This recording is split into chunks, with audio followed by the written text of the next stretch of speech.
Buenos días, buenas tardes, buenas noches, en la hora o lugar donde nos estén escuchando y viendo el día de hoy. Sean bienvenidos. Les saludamos de parte de la Comisión de Educación Continua de la carrera de Medicina de la Facultad de Ciencias Médicas de la Universidad Central del Ecuador, en conmemoración de la Semana de Resistencia a los Antimicrobianos. Que por esa razón tenemos el día de hoy a una invitada muy especial, Carito. En esta ocasión tengo el placer de presentarles a nuestra expositora, la doctora Gabriela Zambrano. La doctora Zambrano es médica por la Universidad Internacional del Ecuador, especialista en medicina interna de la Universidad Católica del Ecuador. Posee una maestría en enfermedades infecciosas y terapéuticas antimicrobianas, que lo obtuvo en la Universidad Cardenal Herrera, España. Es máster en educación para profesionales de la salud del Instituto Universitario Hospital Italiano en Argentina. Es miembro del EMPI, AEMI y del SMIT. Además es docente investigadora de nuestra Universidad Central del Ecuador y especialista en el Centro de Diagnóstico Diferencial del Adulto. Con ustedes, la doctora Gabriela Zambrano, quien en una instancia nos va a explicar qué estamos celebrando esta semana. Por favor, doctora. En esta semana estamos generando conciencia sobre el uso racional de antibióticos. Desde el 18 al 24 de este mes, estamos generando conciencia porque tenemos bacterias multidrogoresistentes en los hospitales, como las enterobacterias productoras de carbapenemasas. Y en función de este problema de salud pública, va la exposición del día de hoy.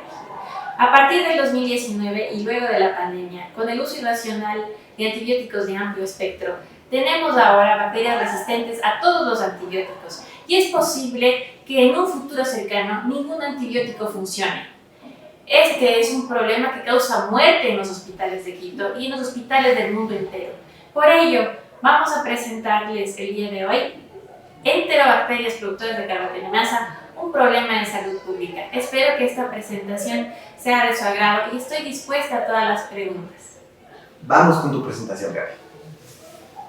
Claro que no tengo ningún conflicto de intereses para la realización de esta presentación.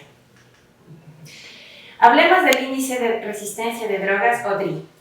Como están viendo en esta diapositiva, el Ecuador se encuentra en el tercer lugar de DRI, es decir, que tenemos resistencia a antibióticos muy marcada después de India y Tailandia. Esto quiere decir que la propuesta de medida de efectividad de antibióticos dada por un país se da combinando una métrica del uso de varios grupos de antibióticos y que nosotros somos el tercer país con más alta resistencia o DRI.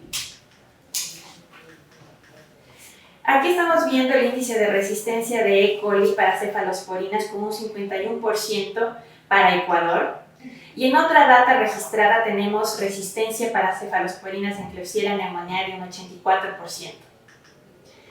Si nosotros vemos la mortalidad en cuanto a enterobacteriales productoras de carbapenemasas, vemos que E. coli tiene una tasa de mortalidad por su resistencia de 32%, Acinetobacter baumannii de 16%, Klebsiella pneumoniae de 42%, Staphylococcus aureus de 36%. Eso quiere decir que la resistencia antimicrobiana es un problema de mortalidad importante a nivel mundial. Si hablamos de enterobacteriales productoras de carbapenemasas en América Latina, nosotros somos un lugar de KPC o de Klebsiella productora de carbapenemasa de distribución endémica. Si vamos a NDM, somos un país de distribución esporádica. Y si vamos a OXA 48, nosotros ya estamos notificando casos. Lamentablemente, el uso indiscriminado en unidad de cuidados intensivos en la pandemia ha generado este problema. Aquí estamos viendo el estudio EPIC-2, cuando existió antes de la pandemia, predominio de infecciones ya era un problema de bacilos gram negativos en Latinoamérica y sobre todo de pseudomonas aeruginosas resistente a ceftazidima, a ciprofloxacina y otros antibióticos usados en pacientes críticos. ¿Cuál es la problemática actual hospitalaria en Latinoamérica que induce resistencia a antimicrobianos? La contaminación cruzada por falta de espacio físico e infraestructura, la ausencia de nuevas tecnologías que faciliten el control de infecciones, aislamiento y diagnóstico, la inadecuada utilización de marcadores inflamatorios, la falta de monitoreo farmacológico, es decir, de medidas de farmacocinética y farmacodinámica, la falta de integración de programas de optimización de antibióticos a unidades de cuidados intensivos, la utilización inadecuada de las medidas de brote para bacterias gram negativas y abordaje para Klebsiella productora de carbapenemasa, la falta de acceso de antibióticos para decalaje, es decir, para irnos a vía oral o parenteral de forma ambulatoria, y también la falta de acceso a nuevos antibióticos. Quisiera hablar también de un problema importante en las hospitalizaciones, que es la contaminación cruzada por falta de espacio físico e infraestructura. Si vamos a ver, las superficies de atención médica a menudo están contaminadas por patógenos que sirven como recipientes de contaminación cruzada. E. coli puede vivir 15 horas en las superficies, Klebsiella puede vivir aproximadamente 2 horas, Pseudomonas aeruginosa 6 horas hasta 16 meses, Mycobacterium tuberculosis 1 día hasta 4 meses, Enterococos 5 días hasta 4 meses, Staphylococcus aureus 7 días hasta 7 meses y Clostridioides 5 meses en las superficies hospitalarias. Es decir, que si no tenemos un control de las superficies o monitoreo de las superficies, el hospital se vuelve el lugar perfecto para generar resistencia antimicrobiana. En cuanto al costo-efectividad de tener resistencia antimicrobiana en el país, la mayoría de muertes por resistencia antimicrobiana se pueden prevenir, pero se necesitan programas de optimización de antimicrobianos, programas de higiene de manos y mejora en la higiene ambiental. Estas 3 medidas juntas reducen en un 54 a 88% las muertes relacionadas por resistencia antimicrobiana, ahorrando un promedio de 1.2 millones a los hospitales o a los servicios, a los gobiernos de salud, sobre 100.000 personas. Es decir, que realmente tener una organización hospitalaria mejora o reduce el costo de la salud. Vamos a los programas de monitoreo ambiental. En este estudio, las cortinas de los hospitales representaron un alto riesgo de contaminación cruzada. Se incluyeron 10 cortinas de privacidad recién lavadas, 4 en una habitación, y también se cultivaron superficies como las camas. Los cultivos de las camas se obtuvieron a los días 1, 3, 7, 10 y 14, y al día 10 se pudieron apreciar que eran positivas para Staphylococcus aureus resistente a metilcilina.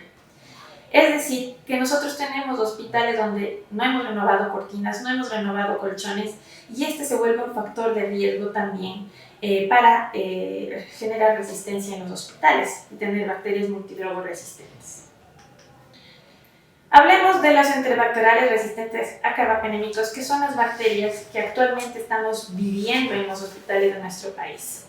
Y para ello tenemos que conocer los tipos de carbapenemasas. ¿Qué es una carbapenemasa? Es una enzima que hidroliza múltiples beta-lactámicos, incluyendo los carbapenémicos. Tenemos los de clase A, que son las KPC o Klebsiella pneumoniae, productoras de carbapenemasa, las de clase B, que son las metalobeta-lactamasas, NDM y BIM, y las de clase D, OXA48. En cuanto a COVID-19 y resistencia antimicrobiana, estamos viviendo un antes y un después. En este estudio, el uso total de antibióticos y el uso específico para la neumonía fueron mucho más altos después de COVID-19 en comparación a un periodo año calendario similar. La adquisición de bacilos gram negativos multidrogoresistentes aumentó 3% por cada incremento de pruebas positivas de COVID-19 por semana. Veamos las prevalencias reportadas en el Ecuador. Nosotros tenemos, de acuerdo a Sentry, esta es una diapositiva cortesía del INSPI, Klebsiella pneumoniae de 43% en el Ecuador, Acinetobacter baumannii 80% en Ecuador, Pseudomonas aeruginosa de 35-45% en Ecuador y Staphylococcus aureus meticilin resistente de 40-70% en el Ecuador. Si nosotros vamos a ver las UCIs y las no UCIs, vemos que Klebsiella pneumoniae tiene una resistencia para ciprofloxacina, para gentamicina, para trimethoprim sulfamethoxazol, y que este es un problema que ya lo venimos reportando desde incluso antes de la pandemia, 2019.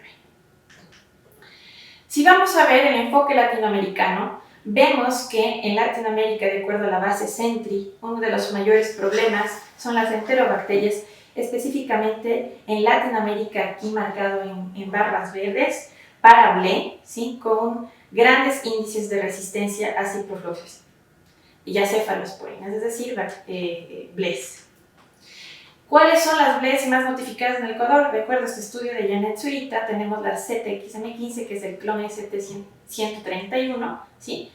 Que tenemos ya descrito y que es culpable también de infecciones como bacteremias por E. coli en los hospitales. Por eso son necesarios los programas de optimización de antibióticos, sobre todo teniendo en cuenta lo que vivimos en COVID-19, que fue el uso indiscriminado de antibióticos de amplio espectro, tanto en comunidad como en pacientes de unidad de cuidados intensivos.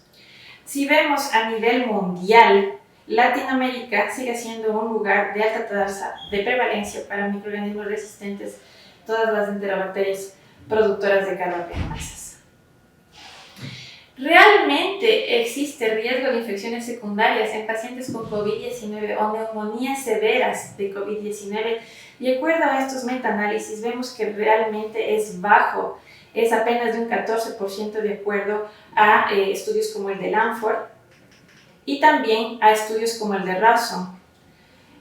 Si vemos el estudio de Mususa es 20%.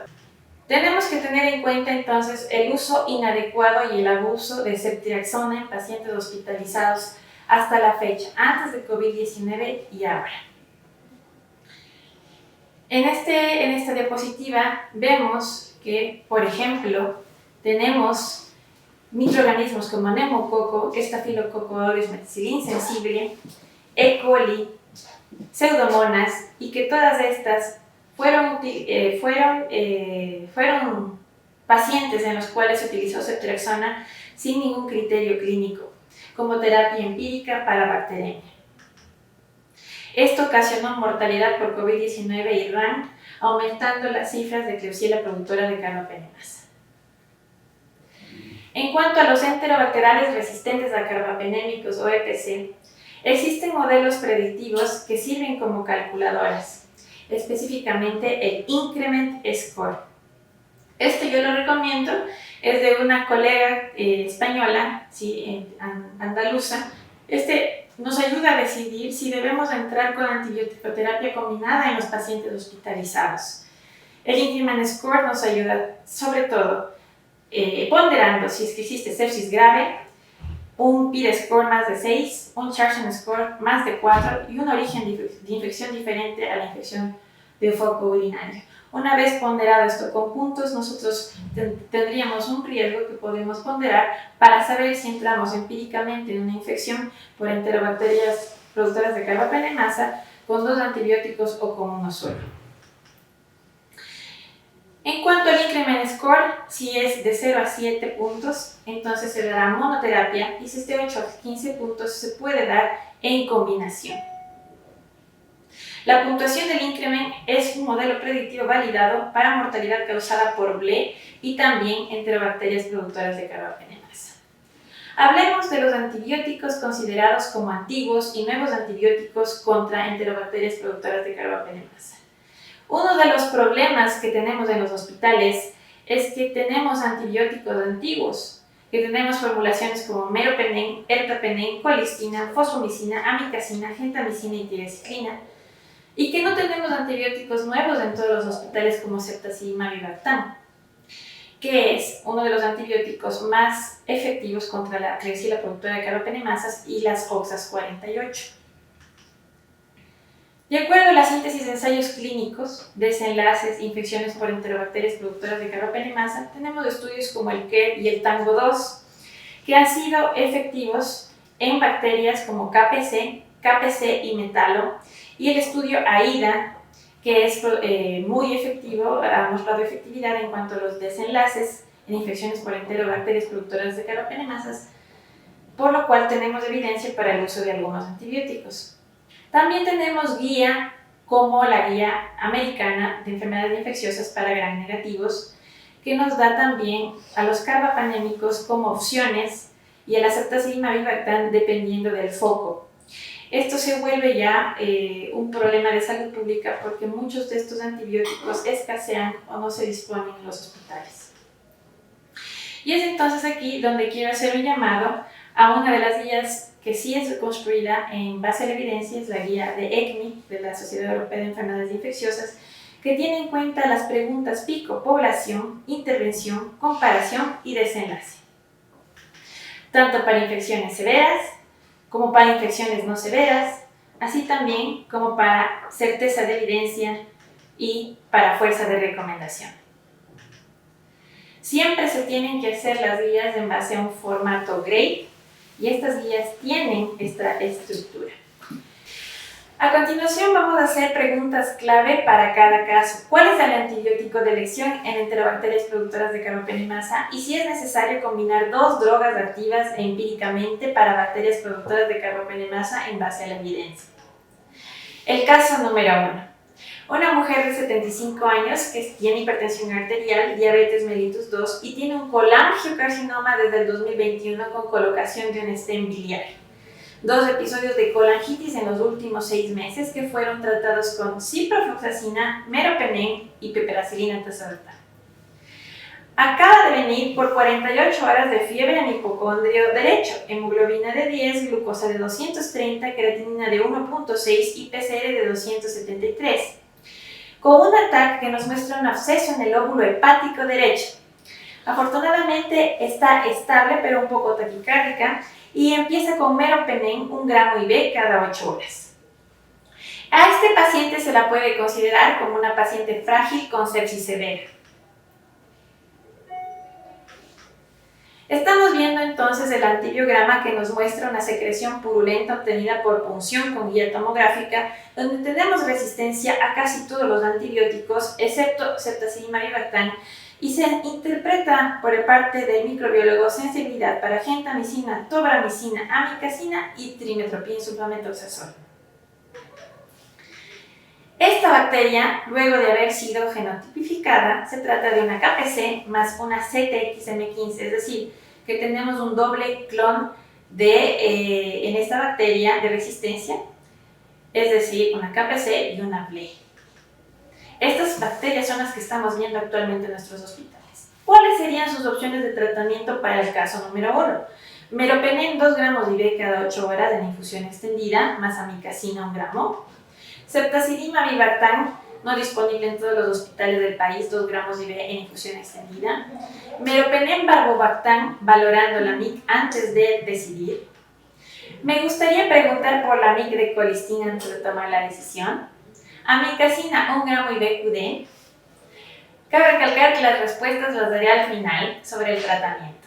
En cuanto a la evidencia del tratamiento en combinación, existen 35 estudios que evalúan mortalidad, todos en cualquier punto, con evidencia muy baja para tratamientos observacionales y con riesgo de sesgo en 2 estudios, que nos muestra que la cobertura simple versus múltiple es apenas estudiada en 7 ensayos clínicos. La combinación frente a monoterapia tuvo mejores resultados, favoreciéndose la combinación en pacientes severos con al menos 2 drogas incluidas que sean activas. Cabe recalcar que el meropenem se puede utilizar cuando la MIC es menor a 8, de acuerdo a los estudios de Tumbarello, y menor a 4 en estudios latinoamericanos. Y que los estudios AIDA y OVERCOM pueden dar evidencia para el uso de colistin versus meropenem más colistin.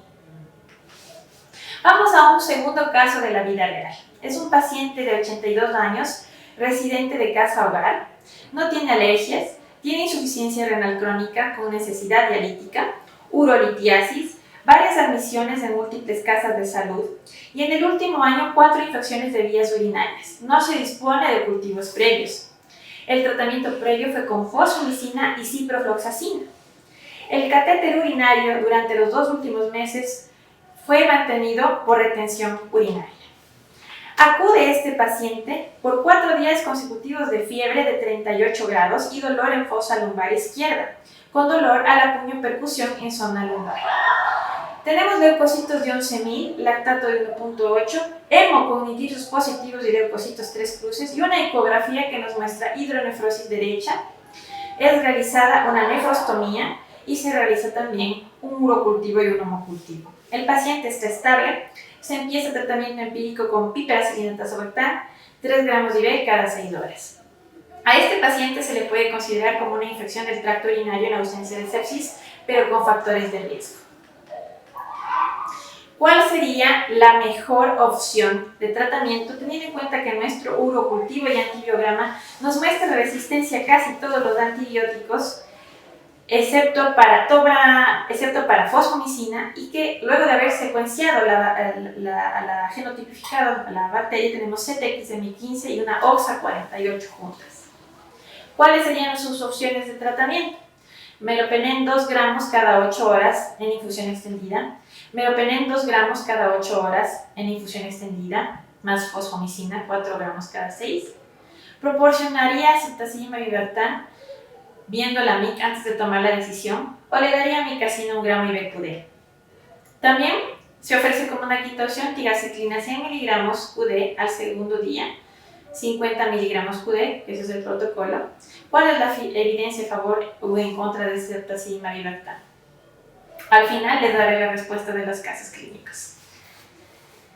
En cuanto a ensayos pivotales que no incluyen enterobacterias productoras de carbamasa, la mayoría son los observacionales para ceftazidime vivartán retrospectivos que incluían mayormente KPC. ¿Cuál es entonces la evidencia para el tratamiento combinado? Se favorece la combinación en pacientes severos con al menos 2 drogas incluidas activas. Y de acuerdo a ECMI, se sugiere que los clínicos rechacen el uso de carbapenémicos en este tipo de bacterias con 2 clones de resistencia cuando tenemos MIC mayor de 8 para meropenem. Vamos al caso número 3. Una mujer de 77 años con diabetes mellitus 2, espondilolistesis severa, 3 infecciones del tracto urinario en el último año, primera admisión, usó fosfomicina, segunda admisión, usó ceftriaxona, tercera admisión, utilizó ciprofloxacina, y luego de realizar una artrodesis durante su admisión, viene 2 semanas después por un último episodio de dolor y eritema en el área lumbar. Está hipertensa, está taquicárdica y tiene 38.5 de temperatura. En su episodio actual, tiene una infección de tejidos blandos asociada a la artrodesis, tiene leucocitosis, creatinina alta, PCR de 278 y hemocultivos que ya han sido tomados. Se le inicia vancomicina 1 gramo IV cada 12 horas, más meropenem 2 gramos cada 8 horas. Y se le considera una infección severa de tejidos blandos. Se le realiza un hemocultivo y estamos viendo lo que vemos todos los días: resistencia a todos los antibióticos, menos a la gentamicina en este antibiograma reportado por el microbiólogo. Llama mucho la atención y se confirma también resistencia a ceftazidime vivartán, por lo que se pide testear cefidroxol, y el cefidroxol es la única opción para este paciente, antibiótico que no disponemos en el país. Se trata de una VIN más una OXA48 más una BLE del tipo ZXM15 más una SHB28, 4 clones de resistencia. ¿Cuáles serían las opciones de tratamiento en este paciente? Ceftazidime vivartán más aztreonam, meropenem cada 8 horas más genta. Consideraría cefidroxol previo a consultar la MIC, o le daría gentamicina 240 miligramos de BQD. Existe también evidencia a favor y en contra del cefidroxol. Aquí estamos viendo el estudio de Bassetti, donde hay un análisis post-hoc para Klebsiella pneumoniae, donde la mortalidad al final del seguimiento es menor para los pacientes con cefidroxol que tienen más de 2 o 3 clones de resistencia. En resumen, ¿cuáles eran las opciones de tratamiento en estas bacterias que tienen 2 y 3 clones de resistencia? En el caso número 1, secreción purulenta, obtenida por la punción de guía tomográfica, la mejor opción, de acuerdo a la evidencia actual, es ceftazidime vivartán 2 gramos IV en infusión extendida, con evidencia moderada, y luego meropenem valbobactam, que no tenemos en el país, con una evidencia baja. Para el paciente con el urocultivo y antibiograma que tenía 2 genes de resistencia, 2 clones de resistencia, se podría administrar meropenem 2 gramos cada 8 horas en infusión extendida con evidencia baja, y también podríamos dar ceftazidime vivartán con evidencia moderada. Y para el último caso, que son los hemocultivos con 4 clones de resistencia, podríamos dar ceftazidime avibactam 3 gramos IV cada 8 horas de difusión continua, más Aztreonam con evidencia moderada, y se podría considerar cefiderocol, pero hay que consultar la MIC antes de la decisión con evidencia baja. Estos son los mensajes finales para remarcar. Nosotros en nuestros hospitales públicos necesitamos hacer combinaciones de antibióticos antiguos para tratar este tipo de infecciones, porque no disponemos de nuevos antibióticos. Pero de acuerdo a la opinión de expertos, podemos utilizarlos todavía, sobre todo en pacientes que no tienen sepsis o que no tienen infecciones graves. Antibióticos antiguos como aminoglucósidos para UTI o tigacitrina para neumonía asociada a ventilación mecánica, de acuerdo a expertos. Lo ideal sería conseguir ceftazidime avibactam o meropenem-avibactam para estas bacterias que tienen 2 o 3 clones de resistencia y que estamos también viviendo actualmente en nuestros países. Este es el resumen de la evidencia actual en cuanto a carbapenemasas que yo he mencionado a través de los casos clínicos. Pero ¿por qué seguimos utilizando carbapenémicos para el tratamiento de Klebsiella productora de carbapenemasa? Pues todavía tiene capacidad terapéutica, pero en los clones donde tenemos concentraciones mínimas inhibitorias menores a 4, en los cuales se puede utilizar en infusiones continuas. Muchísimas gracias por darme la oportunidad de compartir este problema de salud pública y estoy dispuesta a escuchar sus preguntas. Ok, iniciamos entonces con las preguntas. Perito. Doctora Gaby, es impresionante conocer que somos el tercer país con un alto índice de drogoresistencia después de Tailandia, como nos acaba de indicar. Sí, y el DRI. Doctora Gaby, ¿debe haber alguna manera que podamos hacer para poder prevenir esta situación? Hoy en día estamos nosotros lanzando campañas de bioseguridad en la que vemos que tenemos que actuar desde no solamente los hospitales, sino también desde la comunidad. Y comunidad, me refiero a la comunidad universitaria de nuestros alumnos que tienen un mal manejo de sus prendas de vestir. Díganos, por favor, doctora Gaby, las prendas de vestir que nosotros como médicos llevamos a nuestros hogares, ¿son causantes de este alto índice de DRI que tenemos hoy en día en nuestro país? No, no es la causa principal, sin embargo me gustaría acotar acerca de los equipos de protección personal dentro del hospital. Sí, por ejemplo, ¿qué es lo que vivimos cuando no existe un correcto programa de prevención de infecciones en los hospitales? Auxiliares, por ejemplo, enfermeros que utilizan guantes, ¿sí?, para llevar pacientes desde el hospital o desde las camas de la unidad hospitalaria a cuidados intensivos. Entonces, no se lavan las manos y permanecen con los guantes, y estos son los lugares donde se realiza la contaminación cruzada, ¿sí? Entonces, ¿cuál es la estrategia más costo efectiva para evitar la contaminación cruzada, es decir, de ambiente a ambiente? Es el lavado de manos, ¿sí? El porcentaje de lavado de manos dentro de una unidad hospitalaria o una unidad de primer nivel, ¿sí?, es el que determina la disminución de esta contaminación cruzada, ¿sí? Porque cuando las bacterias se encuentran en los guantes de los auxiliares o cuando se encuentran en las superficies hospitalarias, es el lugar perfecto donde intercambian genes de resistencia, ¿sí? Yeah. Y es en ese sentido donde, si esto lo traspolamos a la comunidad, existen estudios como los que fueron realizados en la Universidad Central, ¿sí?, donde, por ejemplo, se encontraron en el estudio de superficies en los buses cercanos a la Universidad Central bacterias con clones como OXA48 en la superficie de los buses, ¿sí? Es decir, que hay lugares dentro de la comunidad, como son los transportes públicos, donde existen contaminación cruzada. Y ahí nuevamente, ¿cuál es la estrategia que se extrapola a la comunidad? El lavado de manos. Es decir, que se necesitan políticas públicas. Y citando este estudio, Edith, tú lo conoces, ¿sí?, es realizado aquí en la Universidad Central. Por el personal de bioquímica. Sí, por el personal de bioquímica, es un estudio excelente que justamente traspola esta evidencia que nosotros vivimos desde el hospital a la comunidad. Tenemos contaminación cruzada también a nivel comunitario en las superficies de los transportes públicos, por ejemplo. Perfecto. Más preguntas. Ahora en los hospitales, tomamos en cuenta eso que mencionó sobre el espacio físico.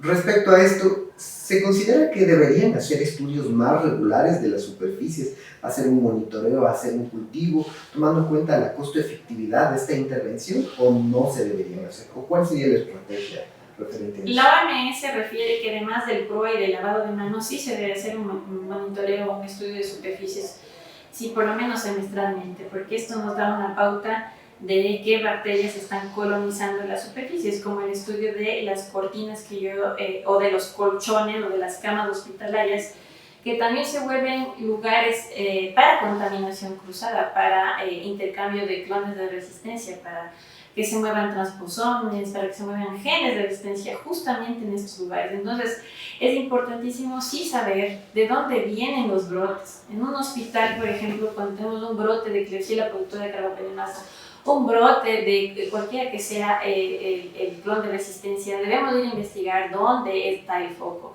Y muchas veces está en los colchones, otras veces en las cortinas, otras veces en las superficies de zonas de emergencia, y es entonces donde ahí sí tiene validez hacer este estudio de las superficies o un monitoreo también de cómo están las superficies hospitalarias para darnos cuenta de dónde salen los brotes y limpiar el hospital o limpiar el centro de salud. ¿Sí?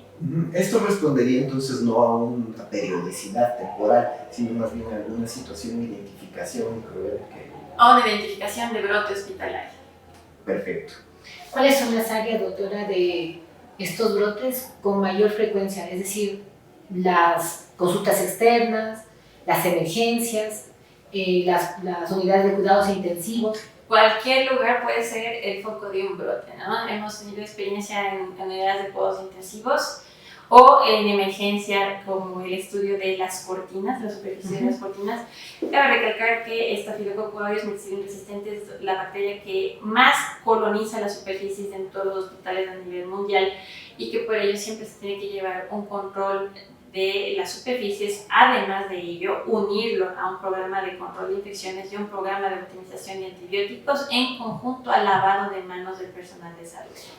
Doctora, a mí me surge ahorita otra pregunta. Si ya sabemos cuál es la bacteria que está identificada y que también se ha identificado en la comunidad, ¿no seremos tal vez nosotros, los médicos, que a veces salimos con el uniforme, ya, con el mandil? Ya tenemos claro que el lavado de manos es indispensable siempre, pero no tendríamos que recalcar que el personal de salud no puede salir con la ropa hospitalaria fuera del hospital, llevar, obviamente, vale la redundancia, salir con nuestras prendas de vestir hacia la comunidad, porque seríamos nosotros los que estamos llevando esas bacterias afuera. No solamente en las superficies como la ropa o en los zapatos, sino también en las superficies como el cabello tiene que estar recogido, las uñas, o sea, esos dos elementos, los aretes grandes, justamente todos estos microelementos del programa de control de infecciones son justamente que el traje que va a utilizar el personal de salud sea puesto dentro de la unidad y sí retirado después de salir. Esta mala costumbre de llevar el mandil a donde quiera que voy, o de simplemente no agarrarse el pelo o de simplemente llevar superficies que se exponen, ¿sí? puede generar también contaminación cruzada entre la comunidad y el hospital, desde luego que sí.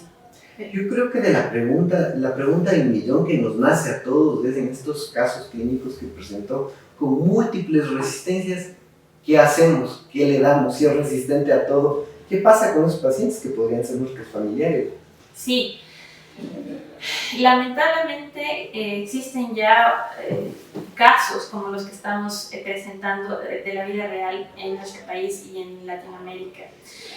Nos toca reservar los carbapenémicos lo más posible, la familia de antibióticos que tenemos en los hospitales más altos a nivel del sector público son todavía los carbapenémicos, y cuando estos no funcionan nos toca elevar al Ministerio de Salud pues, el pedido de antibióticos como Ceftazidime, Vivatan, para poder tratar a nuestros pacientes.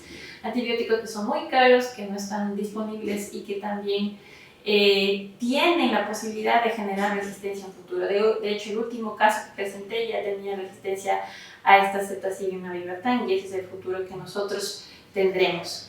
En ese sentido, sí, se busca tener siempre antibioticoterapia nueva. Ahora estamos buscando tener cefiderocol también para casos de difícil manejo, en los cuales ya todo sea resistente, incluido la cetacillium avivatam. Pero llegar a ese punto es para el personal de salud muy cansado porque nos toca hacer un trámite importante para adquirir estos últimos antibióticos y tratar a nuestros pacientes.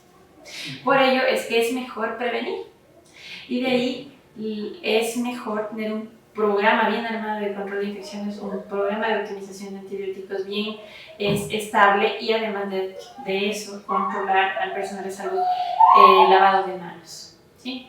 Excelente. Como parte de esto, complementando la pregunta, ¿no existen estos antibióticos por algún problema en la gestión o definitivamente es por el alto costo que esto representa? Por varias aristas. Por el alto costo que representa, siempre hay en nuestros países dificultad al acceso de estos medicamentos, ¿sí?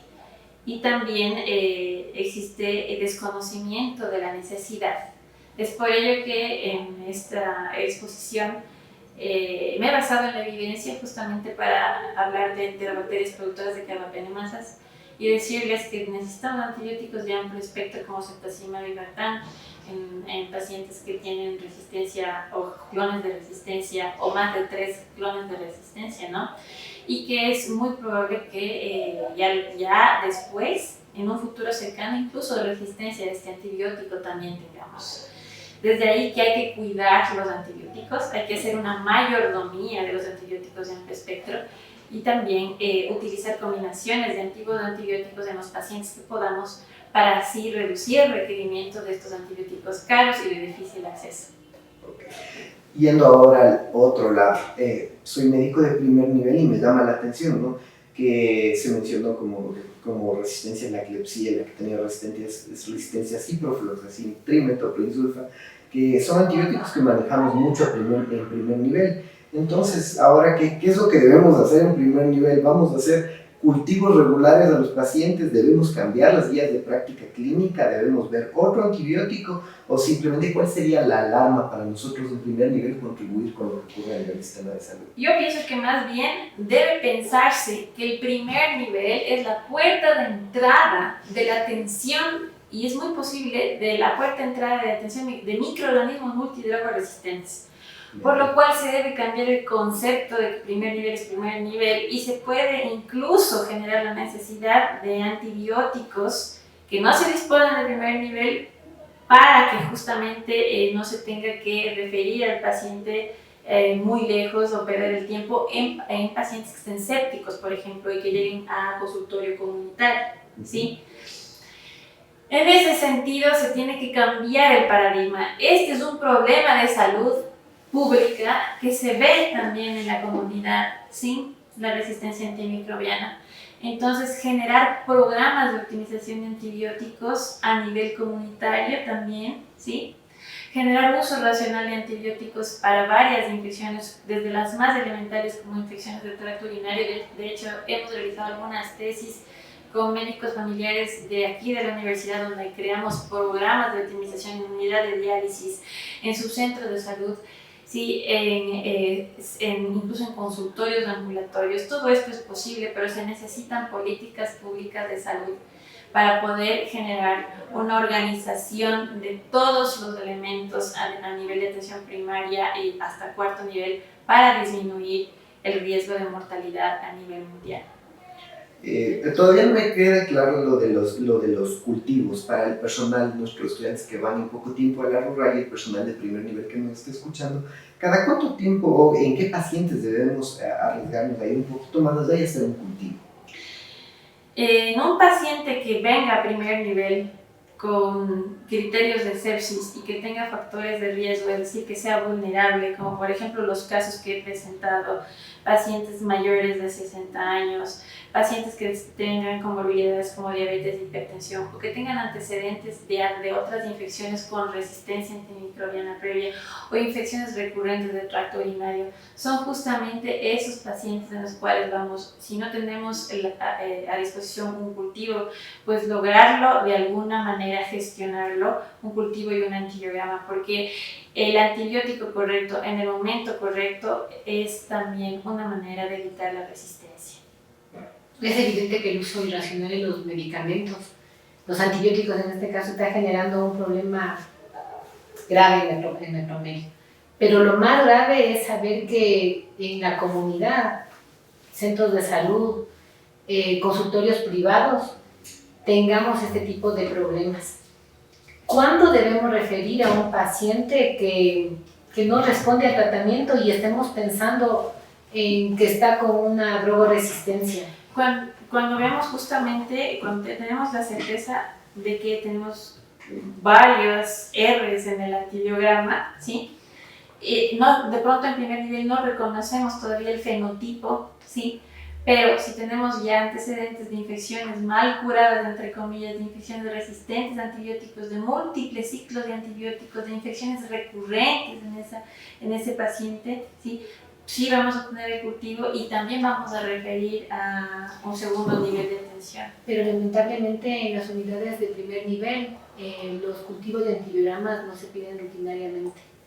Entonces nos toca basarnos por la clínica y, como usted nos dice, la mala evolución del paciente para poderlo referir a una unidad de tercer nivel donde sí pueden realizarse los cultivos de antibiogramas y empezar con el antibiótico respectivo. Sí. Es por eso que cuando no tenemos cultivos, sobre todo médicos españoles han desarrollado scores. Exacto. Que son modelos predictivos que nos dan la posibilidad de tener una BLE, por ejemplo el score de Tumbarello para infecciones del tracto urinario, ¿sí? Que quiere decir que si ese paciente tiene más de 70 años, que si tiene comorbilidades, que si tiene un Charson, que es un índice de comorbilidad de más de 3 enfermedades en ese mismo paciente, si es un inmunocomprometido, si ha tenido cloroquinolonas o beta-lactámicos en los últimos meses de tratamiento, ese es un paciente con riesgo de BLE y no necesitamos cultivo. Entonces podríamos utilizar un empírico para BLE, ¿sí? Basándonos en una puntuación, ¿sí? El problema es que estos puntajes creados en España, que es una escuela andaluza que nosotros utilizamos, no han sido validados en el Ecuador. Se requiere una validación de los estudios en la realidad ecuatoriana para poderlo adoptar en las guías de práctica clínica. Y poder utilizarlos en la comunidad. Sí, sin embargo, evidencias de expertos son muy útiles en la vida real, estos modelos predictivos, y nos ayudan a escoger la mejor antibiótico-terapia empírica en casos como, por ejemplo, infecciones del tracto urinario por E. coli y BLE. Y sobre todo en los niños.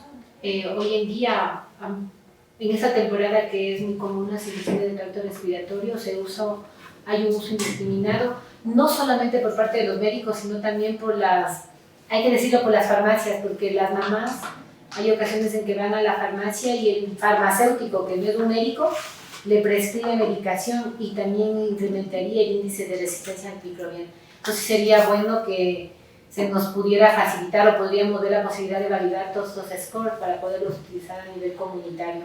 Una cosa muy importante que has dicho también es que justamente para ello está la vacunación. También. La vacunación para los virus respiratorios, no solo en niños, sino también en adultos, neumococo, influenza, COVID-19, reduce el porcentaje de resistencia antimicrobiana porque justamente reduce los cuadros graves en los cuales pueden haber superinfecciones o infecciones secundarias bacterianas. Sí. Entonces, hacer un llamado en estas épocas de finales de año a la vacunación de virus respiratorios, sobre todo en pacientes vulnerables de COVID-19 e influenza, ¿sí? Y en otros países incluso ya se está comenzando a vacunar contra virus sincitial respiratorio, tanto a niños como a adultos. Genial, se nos ha acabado el tiempo, tenemos un montón de preguntas más, un tema muy interesante. Esperamos poder contar con su presencia para una nueva entrevista. Le agradecemos mucho haber venido el día de hoy y habernos enseñado todo lo que hemos aprendido. Muchísimas gracias, Gaby. Muchas gracias por la invitación, un gusto.